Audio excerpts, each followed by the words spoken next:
Saya kira maaf Mas Ujang, Abang Ujang Bustami. Kekuatan kesaktian beliau, karomah beliau itu sesuatu yang dititipkan oleh Allah kepada beliau itu sebetulnya bukan hanya dari kekuatan sholawat saja. Banyak amalan-amalan yang diamalkan oleh beliau dari gurunya bersanad, entah itu hizib, entah itu amalan-amalan apa saja yang sudah dilatih oleh beliau. Bahasa Arabnya sudah diriyadhoi, bahasa Jawa wis ditirakati sama beliau itu, digembleng ya.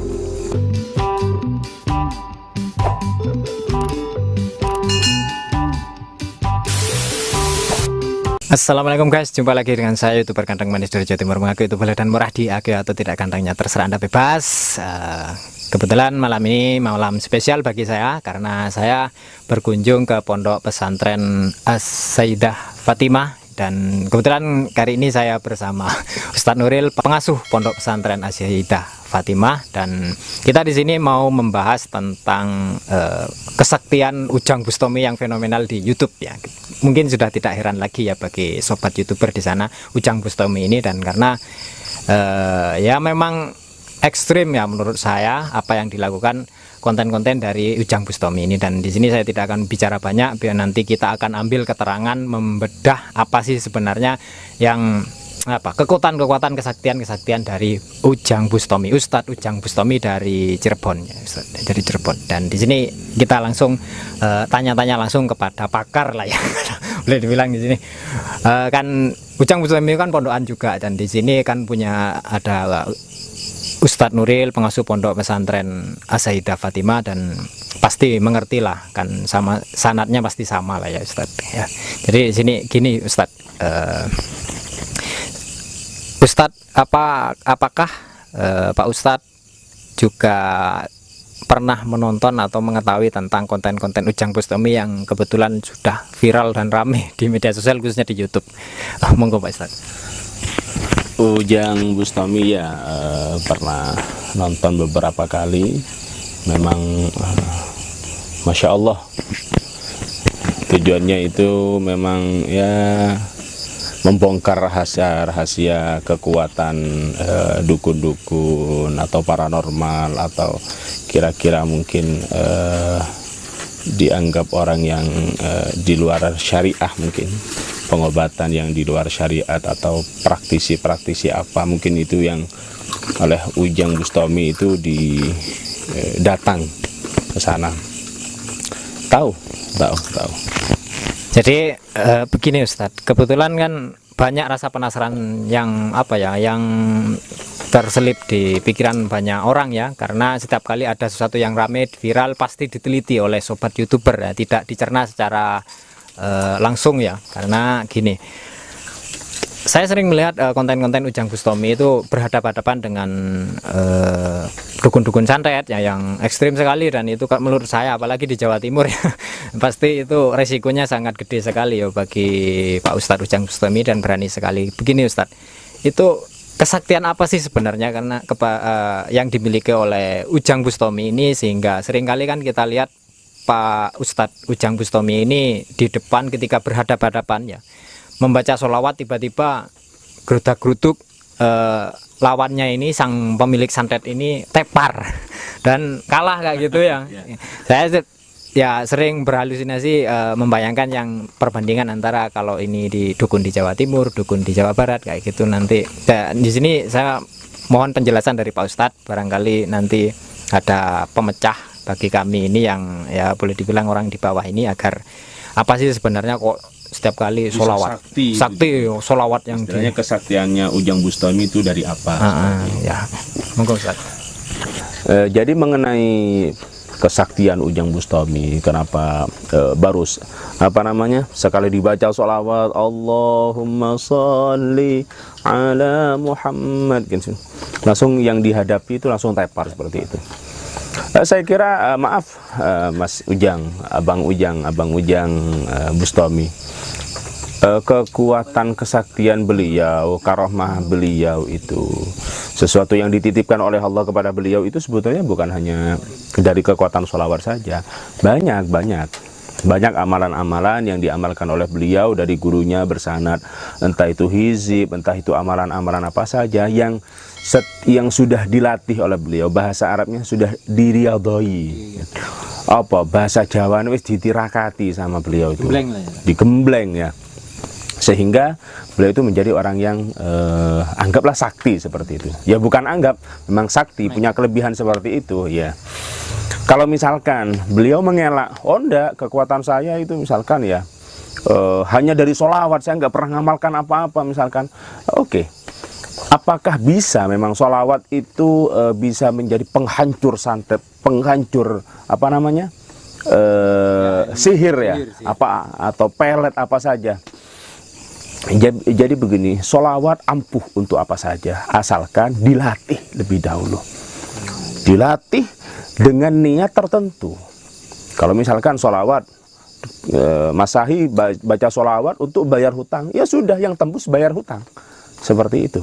Yang tembus bayar hutang, niat yang pertama. Jadi Ujang Bustami ini niatnya memang untuk ingin menjadi penghancur santet atau melawan santet, seperti itu.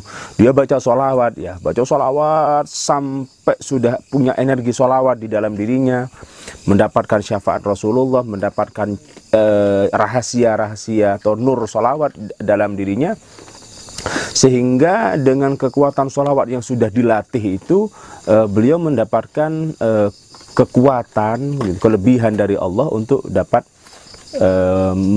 melawan dukun-dukun atau sihir apa saja sekaligus seperti itu. Kalau tidak dilatih, ya, misalkan jenengan ada dukun moro-moro dibaca sholawat, ya tepar, nggak latihan, seperti itu. Jadi memang perlu apa itu? Riyadhah, tirakat dan niat ijazah. Nah, untuk ijazah itu sebetulnya sholawat itu tidak perlu ijazah, sudah ada ijazah dari Allah, perintah sekaligus ijazah. Ijazah itu apa kan? Minta izin, seperti itu. Kalau sudah perintah ya sudah tidak perlu minta izin. Nah, akan tetapi itu pada dasarnya. Akan tetapi bentuk sholawat itu kan banyak. Ada sholawat Ibrahimiyah, ada sholawat Mansub, Habib Soleh Tanggul, ada sholawat Habib Abu Bakar As-Segaf, ada sholawatnya sholawat Badar, seperti itu. Nah, kenapa harus mengambil ijazah? Mengambil ijazah dengan sigot tertentu, teks sholawat tertentu, sehingga niatnya nyambung dengan niatnya pengarang sholawat itu sendiri. Nah, itu ijazahnya, seperti itu. Kemudian apa bisa sholawat untuk menghancur santet? Bisa, tapi riyadhah, latih dulu, nanti bisa tembus itu, seperti itu. Orang sakit. Jadi begini Ustaz, kita kan banyak sekali, kebetulan saya juga ada banyak sering kali anjuran-anjuran tentang sholawat. Ada sebuah teman saya, ini perbedaannya mungkin dengan orang awam dengan orang yang sakti ini, Ujang Bustami ini. Kebetulan kan teman saya itu kan sudah banyak pakai sholawat, baca sholawat, mengamalkan sholawat, akan tetapi kejadian sendiri teman saya itu kena santet. Sudah sholawatnya saya tahu sendiri dia ribuan. Akan tetapi kenapa teman saya ini tetap masuk, santetnya itu masuk ke dalam dirinya, dan kebetulan kita melihat Ujang Bustami, fenomena Ujang Bustami ini pakai sholawat mampu melawan santet, dan hanya beberapa sholawat saja sudah tepar. Iya. Teman saya ribuan kok sampai ya tetap masuk. Ya. Saya nanya dulu, teman jenengan itu, teman Anda itu baca sholawatnya kan sudah dulu itu niatnya apa dari awal, misalkan apa hanya ingin mendapat syafaat Rasulullah biasa, apa kelancaran rezeki atau ketenangan hati, tidak khusus untuk melawan santet kan. Nah, seandainya dari awal memang sudah niat khusus untuk melawan santet, melawan sihir, melawan apa saja, saya yakin tidak akan masuk itu, karena sangat ampuh sekali sholawat itu. Artinya pesan saya untuk jenengan dan semua yang melihat video ini, baca sholawat.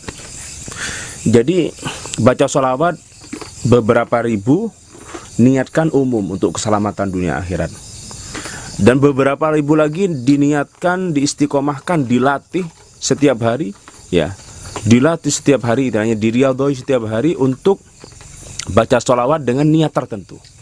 Insya Allah seperti itu. Terus ya dalil. Jadi gini, kalau ini kan orang ini kan banyak yang apa ya, kadang-kadang orang tanya selalu ada apa-apa kayak gitu, tanyakan dalilnya Ustaz. Masalah sholawat ini kan kebetulan fenomena di Indonesia juga fenomena nyinyir itu banyak. Jadi kita minta penjelasan dalil tentang sholawat ini, sehingga orang yang bersolawat di rumah, teman-teman saudara-saudara kita yang menonton video ini mau bersolawat itu paling tidak was-was lagi, ternyata ada dalilnya kayak gitu. Jelas, setiap orang muslim, setiap dia yang penting dia punya beragama Islam, tidak perlu dalil lagi untuk sholawat itu. Sholawatnya dalilnya sudah jelas, perintah dari Allah, innallaha wa malaikatahu yusholluna 'alan nabi ya ayyuhalladzina amanu shollu alaihi wasallimu taslima. Sholawatlah kalian semuanya kepada Rasulullah, kepada Nabi Muhammad, wasallimu taslima, dan kirimkanlah salam kepada beliau, seperti itu. Itu dalil dari Al-Quran itu. Artinya perintah dari Allah Subhanahu wa Ta'ala. Oke, cukup jelas ya Sobat YouTuber. Kemungkinan besar nanti kita akan membuat video lagi, dan terima kasih buat Pak Ustadz ya, Bang. Nanti kalau ada yang kurang paham atau bisa ditanyakan di apa namanya? Ya, nanti kita akan cantumkan kolom deskripsi saya, nomor WA Pak Ustadz ya, dan alamat pondok pesantrennya juga di Jawa Timur. Dan nanti Pak Ustadz juga punya channel YouTube, nanti kita akan taruh link deskripsinya di dalam kolom deskripsi ya. Channel Pak Ustadz, WA-nya Pak Ustadz. Saya barangkali mau ada sobat-sobat YouTuber yang mau konsultasi dengan Pak Ustadz ya, silakan. Tapi channel saya khusus dakwah. Ini hanya collab, selingan kolaborasi, selingan apa ya? Ya memang tidak bisa dipungkiri lah. Ilmu hikmah itu ada, dan sharing lah kita. Sharing. Bisa saya bersedia kalau misalkan ada yang mau menghubungi saya untuk apa saja, monggo. Oke, terima kasih Pak Ustadz sekali lagi ya. Semoga apa yang disampaikan oleh Pak Ustadz tentang Ujang Bustami, kesaktian Ujang Bustami, yang selama ini kita orang yang di bawah, orang awam ini kan, wah sakti dengan sholawat kayak gitu kan, berbagai tafsir, multi tafsir kan Ustadz. Jadi kita di sini akhirnya dengan penjelasan Pak Ustadz yang juga notabene pondok pesantren, dan kebetulan Ujang Bustami itu sebenarnya saya pernah nonton. Dia katanya pernah mondok di Legia, di Kediri, dan di Pondokan Hikmah di Grobogan. Jadi ya intinya dari semua ini baca sholawat dan latih terus menerus dengan niat tertentu, insya Allah jebol itu niatnya itu. Jadi tergantung niatnya ya Ustaz ya. Oke. Ojo lali sholawat dulur ya. Sukses selalu ya buat Bang Ujang Bustami ya, sudah membuat heboh dan fenomenal ya dunia maya ke YouTube ya. Oke lah, sekian dulu. Jangan lupa nanti kunjungi